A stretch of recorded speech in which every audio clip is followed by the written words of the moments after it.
Have you ever known the answer in English, but the moment someone looked at you and waited, your mind suddenly went empty? You wanted to speak, you had something to say, but in that one small moment, the words felt far away.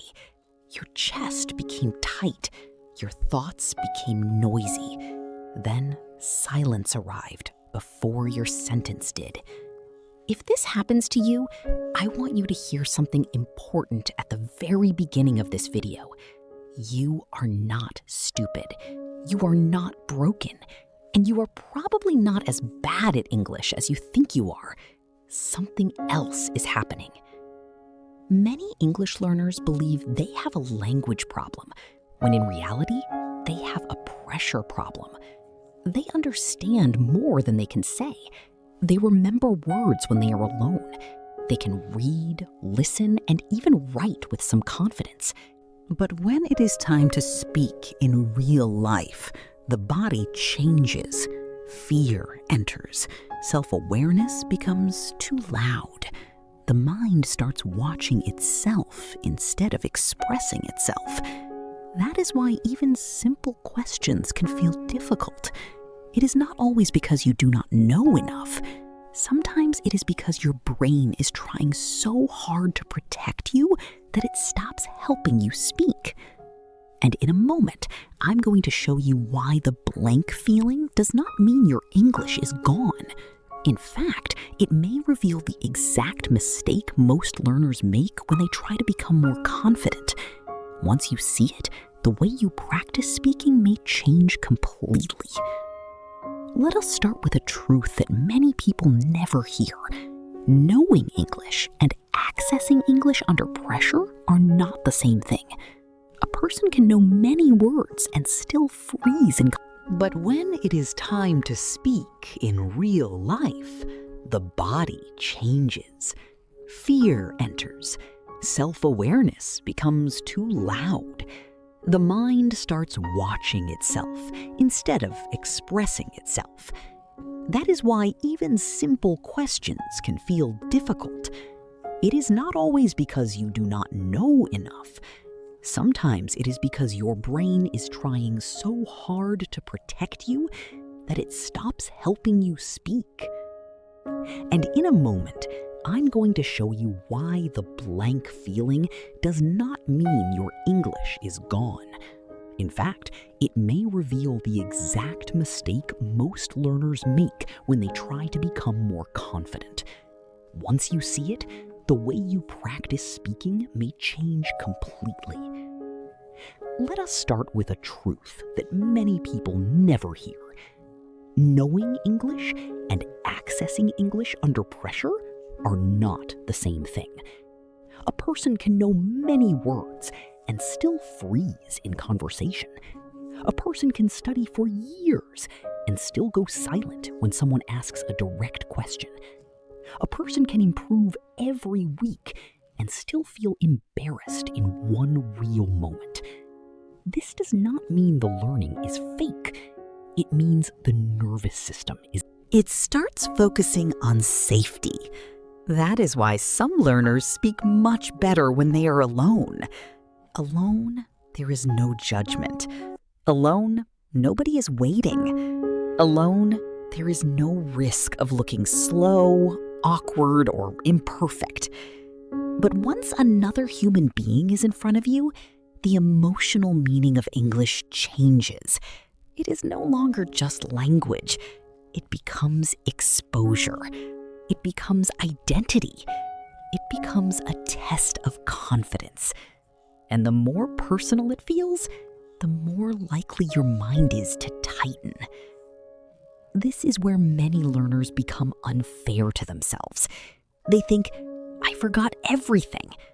But later, the words come back. They think, my English is terrible. But they understood the whole conversation. They think, I always freeze, even though there are moments when they speak just fine. What disappears in the moment is not always your English. Often, what disappears is your calm. And when calm disappears, clear thinking goes with it. Imagine a learner named Amina. She studies carefully, she listens to podcasts, she writes new words in a notebook. She understands far more English than people around her realize.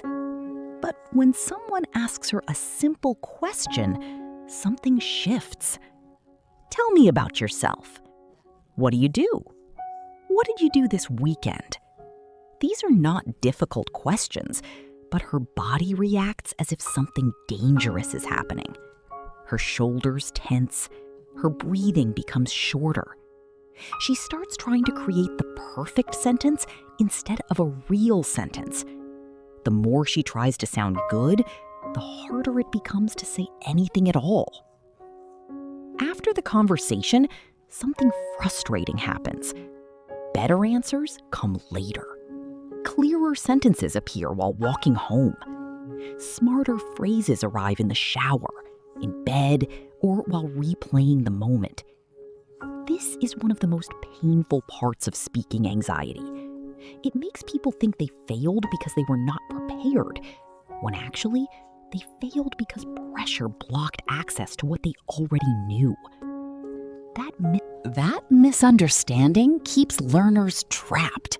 Instead of learning how to stay calm, they only collect more vocabulary. Instead of practicing recovery, they chase perfection. Perfection is one of the biggest reasons your mind goes blank.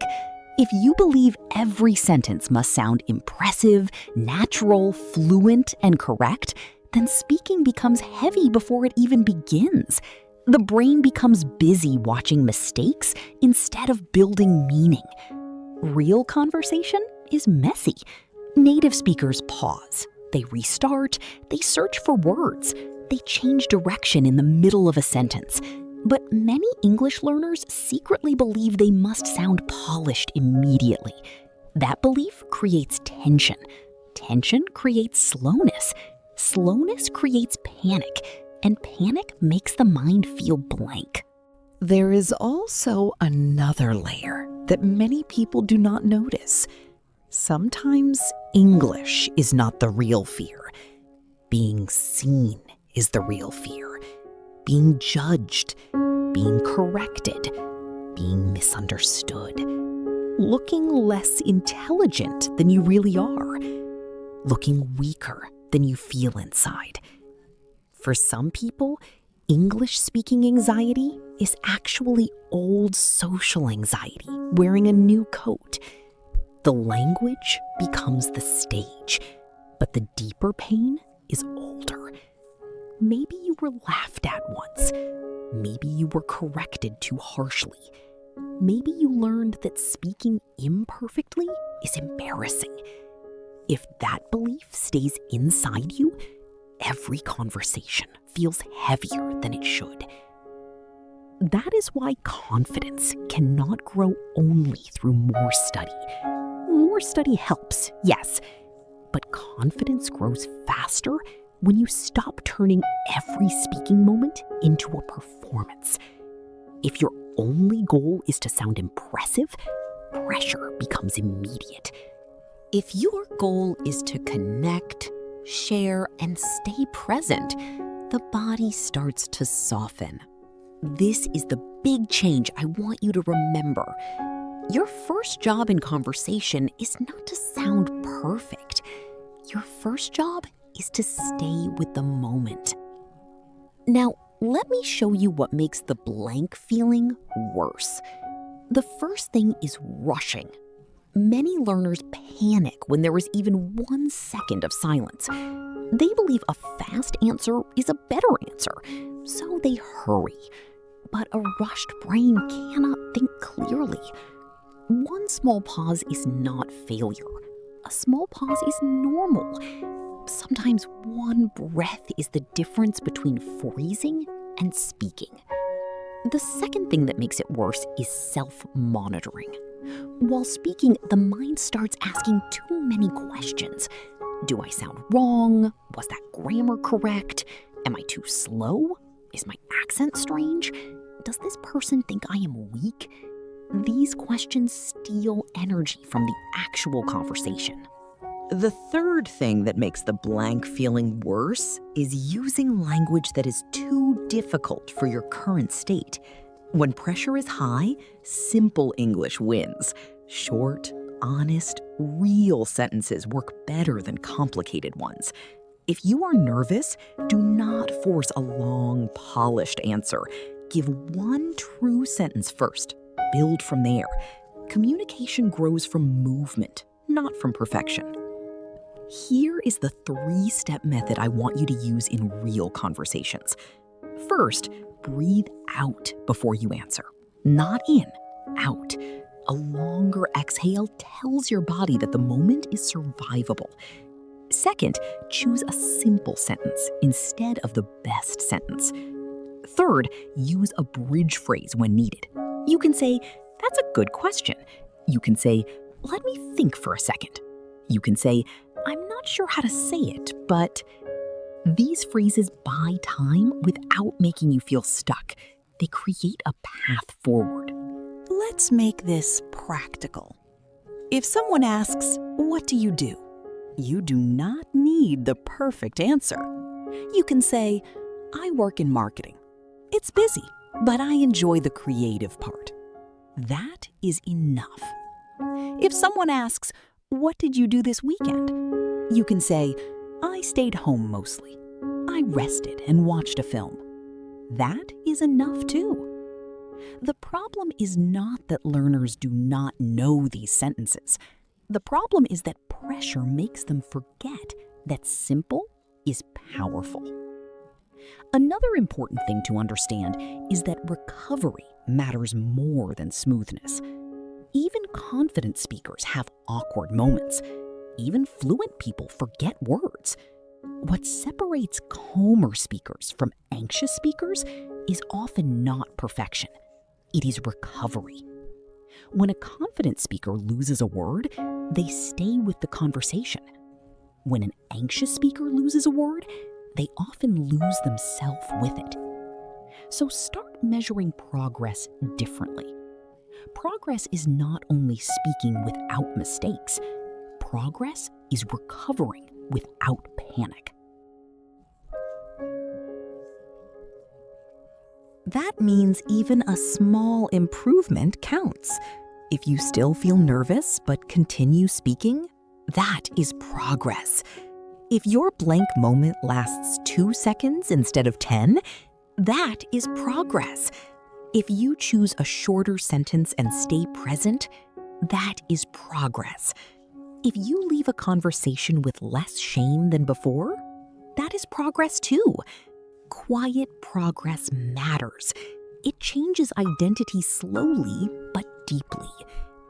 I also want to say something to the learner who is secretly tired, the one who studies, tries, listens, practices, and still feels disappointed in themselves. Please do not use one awkward conversation as proof that nothing is working. Human speech is emotional. It changes with pressure, sleep, mood, context, and safety. One difficult moment does not erase your growth. One frozen answer does not define your level. One pause does not make you a failure. The mind loves to turn a moment into a story. Do not believe every story it tells. I also want to say something to the learner who is secretly tired. The one who studies, tries, listens, practices, and still feels disappointed in themselves. Please do not use one awkward conversation as proof that nothing is working. Human speech is emotional. It changes with pressure, sleep, mood, context, and safety. One difficult moment does not erase your growth. One frozen answer does not define your level. One pause does not make you a failure. The mind loves to turn a moment into a story. Do not believe every story it tells. Here is the deeper shift. Confidence in English is not built by waiting until fear disappears. It is built by learning how to stay kind and present while fear is still there. That changes everything. Instead of saying, "I will speak when I feel ready," you begin saying, "I can speak gently even if I feel a little nervous." That is real confidence. Real confidence is not loud, it is stable. It is not the absence of pressure, it is the ability to remain in the moment when pressure arrives. Amina began to learn this slowly. She stopped chasing perfect answers. She practiced short, real ones. She used bridge phrases. She let herself pause. She worked on her breathing before difficult conversations. Most importantly, she stopped treating every blank moment like proof that she was bad at English. And once that emotional punishment became smaller, speaking became lighter. Not perfect, not magical, but lighter, more possible, more human. Maybe your voice is not missing. Maybe it is only crowded. Maybe your English is not weak. Maybe your mind is overprotective. Maybe what you need next is not another 100 words in a notebook. Maybe what you need is a calmer relationship with your own voice. A voice that is allowed to be simple. A voice that is allowed to pause. A voice that is allowed to be real before it is impressive. So the next time your mind goes blank, do not rush to the old conclusion. Do not immediately say, "I am bad at English." Try a better sentence. Say, "I am under pressure and I can still stay here." Breathe out. Give one simple answer. Use one bridge phrase. Keep going. Your voice does not need to be perfect to be worthy of space. Your English does not need to be fast to be meaningful. And one quiet moment of courage can change more than 1 hour of private self-criticism. If this message felt personal, that may be because you are not alone. Many smart, thoughtful learners have this exact experience. They do not fail because they are empty. They struggle because they care so much that pressure speaks louder than language. But that can change. Slowly, gently, and for real. If you come back to this kind of conversations before practice, or whenever your confidence starts to fall, let it remind you that fluency is not only vocabulary, it is also safety, rhythm, and trust. There is room for your voice here. There is time for your growth here. And little by little, you can learn to speak without disappearing inside your own fear.